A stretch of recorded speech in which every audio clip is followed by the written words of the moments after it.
Before taking on his most famous apprentice, Obi Wan Kenobi, Qui-Gon actually had two lesser-known apprentices. The first was rather unremarkable. Similar to Qui-Gon's third apprentice, Obi Wan Kenobi, Feemor was a humble young man who went on to take his own apprentice within the Jedi Order. However, Qui-Gon's second apprentice was very different to Kenobi, Qui-Gon, or Feemor. Xanatos was found by Qui-Gon at the age of 3 on the planet of Telos 4. The son of a wealthy politician, he had already formed strong attachments to his father, sister, and his homeworld. Despite his young age, he had already inherited a sense of superiority and arrogance from his rich and influential father. When arriving at the Jedi Temple, the young boy boasted about his noble heritage to the other younglings, but Qui-Gon failed to discipline the young boy. However, Xanatos' competitiveness did aid him, and he excelled in lightsaber combat. Although Xanatos was a skilled Jedi, he remained boastful. This led to Jedi Grandmaster Yoda fearing he was too aggressive, sending him on a test to his own homeworld. This test would turn out to be a big mistake. Xanatos' own homeworld was embroiled in a brutal crisis after the murder of one of their sacred priestesses. Unbeknownst to the Jedi, this was in fact the doing of Xanatos' own father, Qui-Gon. Qui-Gon tried to convince Xanatos to join him, telling the young Jedi that he could help him unite the planet and bring immense power and wealth to his family.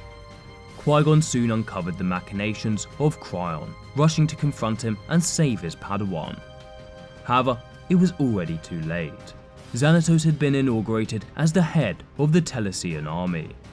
Qui-Gon confronted Qui-Gon and the pair engaged in a duel while Xanatos watched in horror. Qui-Gon disarmed Qui-Gon, but this caused him to lose his balance and fall into a decorative fire, instantly incinerating the wealthy nobleman. In his anger, Xanatos fully embraced the dark side of the Force and attacked his master. However, Xanatos would be forced to flee due to rioters storming the palace. Qui-Gon returned to Coruscant, lying to the Jedi Council that Xanatos was now dead. Xanatos grew in power, using his influence and wealth to become a highly respected figure on his home planet, while also taking over a mining corporation. Xanatos had become truly corrupted by money and power, and his desire to accumulate more wealth, no matter what the cost, became insatiable.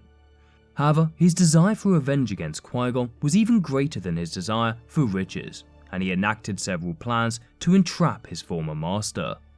Xanatos' schemes soon led Qui-Gon to the world of Bandamir, where a failed Jedi initiate had begun work for the Jedi Agricultural Corps.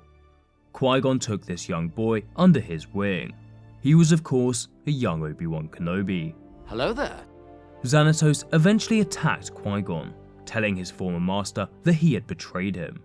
He claimed that the Jedi Order could be rich if only they realized the power of the dark side. Qui-Gon fled from the fight, realizing that his new apprentice was now in danger. Although Xanatos failed in enacting his revenge against his master on Bandamir, this would not deter him from trying again. Xanatos enacted several other devious plans, including an attack on the Jedi Temple. However, all his plans would be thwarted due to the quick thinking of Qui-Gon and his new apprentice, Obi Wan Kenobi. During his final attempt at revenge against Qui-Gon, he led Obi-Wan and Qui-Gon to his homeworld of Telos. Qui-Gon and Xanatos fought yet again, with the Jedi Master assuring him that he only wanted to bring him to justice, not kill him. Xanatos, however, had been blinded by his hatred and refused to surrender. Defiantly, Xanatos uttered his final words. "You will never have the satisfaction of killing me, Qui-Gon Jinn, and I will never submit to anyone's laws. Your hate drove you, though you won't admit it. You destroyed me because you could not save me.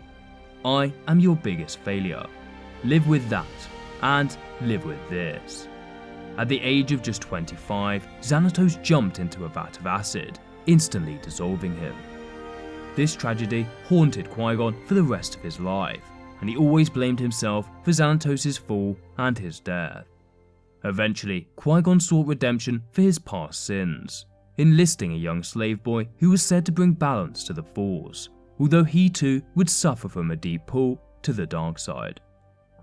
If you want to learn more about the early adventures of Kenobi, Qui-Gon and Xanatos, then check out the Lore Master's video here.